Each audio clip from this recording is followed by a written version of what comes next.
Hey,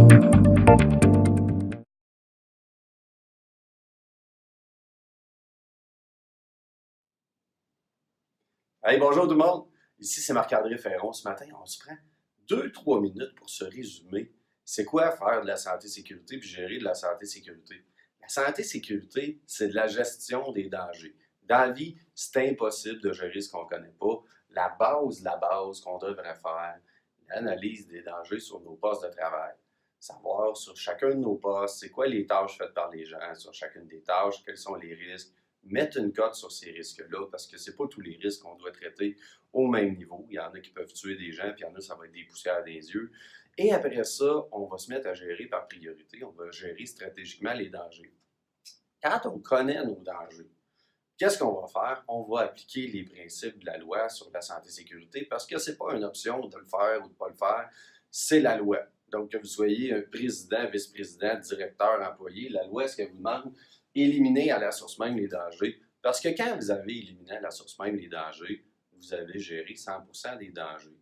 Si vous gérez 100% des dangers, vous protégez 100% des gens, 100% du temps. Ce que ça veut dire, c'est que si vous avez un produit cancérigène chez vous, que vous le remplacez par un produit à base d'eau inoffensif, que vous sortez le produit cancérigène, il n'y a plus de stress à savoir est-ce qu'on doit porter des gants de nitrile, de la protection respiratoire, de la ventilation, le danger est sorti. On protège 100% des gens immédiatement. Malheureusement, ce n'est pas toujours possible de faire ça. Vous avez une machine dangereuse. Qu'est-ce qu'on va vous demander de faire? Vous en avez besoin de la machine pour faire votre produit. On demande de faire de la réduction à la source même des dangers. Prendre la machine dangereuse, la mettre dans une cage fermée, barrée, 24 heures par jour, 7 jours sur 7, 365 jours par année, que je sois quelqu'un qui est distrait, quelqu'un qui est à la fin de son chiffre de nuit, qui est fatigué, quelqu'un qui est un étudiant qui vient d'être embauché chez vous, qui ne sait pas que c'est dangereux, quelqu'un qui ne veut pas ralentir votre production, personne sera capable de se mettre les mains dans la machine dangereuse qui est fermée, barrée, protégée, qui offre un facteur de sécurité équivalent à 100% pour protéger 100% des gens immédiatement. Quand on n'est pas capable de faire ça, c'est là que le malheur commence. Ça prend des programmes, des procédures, des règlements qui définissent des rôles et responsabilités aux gens. Et si je vous posais la question, à quel pourcentage on devrait appliquer les rôles, les responsabilités, les règlements chez nous? À 100%. Pourquoi? Parce qu'on doit protéger 100% des gens immédiatement et on est imputable de la santé et sécurité de 100% de nos employés. Donc, dans tout ça, qu'est-ce qu'on va faire? Si j'ai une machine dangereuse dans une cage fermée barrée, je vais définir un programme de cadenassage qui va m'amener à énergie zéro s'il est exécuté parfaitement. Et si je suis à énergie zéro, je protège 100% des gens immédiatement. Même chose avec mon programme de travail en hauteur d'entrée en espace clos, les règlements, les façons de porter les équipements de protection, une façon qui doit être définie chez vous, faite pour être appliquée à 100% par 100% du monde pour protéger 100% des gens immédiatement. Relativement simple, mais dans l'exécution, des fois, ça tombe pas mal plus compliqué. Et le dernier maillon sur lequel la plupart des gens vont s'attarder, essayer de changer les comportements humains, les valeurs, les croyances, les comportements des gens. Et là, souvent, je pose la question aux gens, est-ce que vous avez déjà essayé de changer une personne?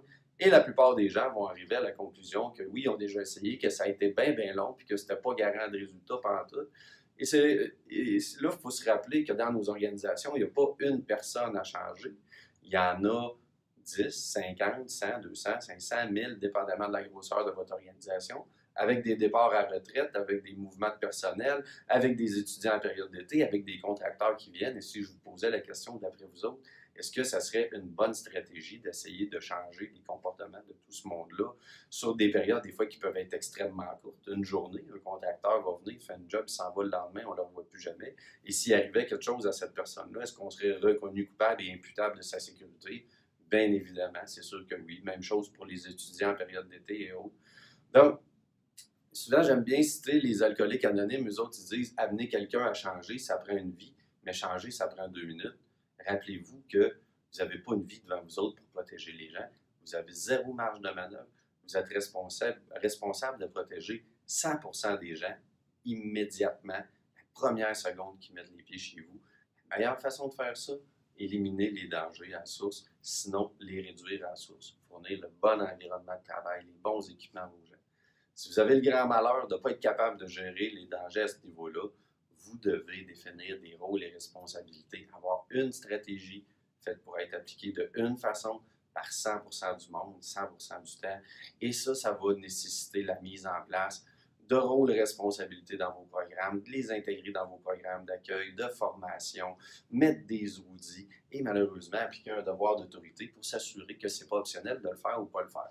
Bref, vous voulez en savoir plus, vous pouvez venir à la formation que je donne le 17 juin prochain à Québec. Vous pouvez me contacter directement si vous voulez vous inscrire à info@commercialgestionauthentique.com. Pour les gens qui sont plus curieux par la lecture ou autre, il y a mon nouveau bouquin, Le Code secret de la culture santé-sécurité, qui va vous rentrer ça en détail en 2-3 heures. Vous avez passé à travers ça, tout est très clair. Sinon, les autres bouquins de la collection de livres Gérer la santé-sécurité, disponibles sur la boutique de Gestion Authentique. Et sur ça, je vous souhaite le meilleur des succès.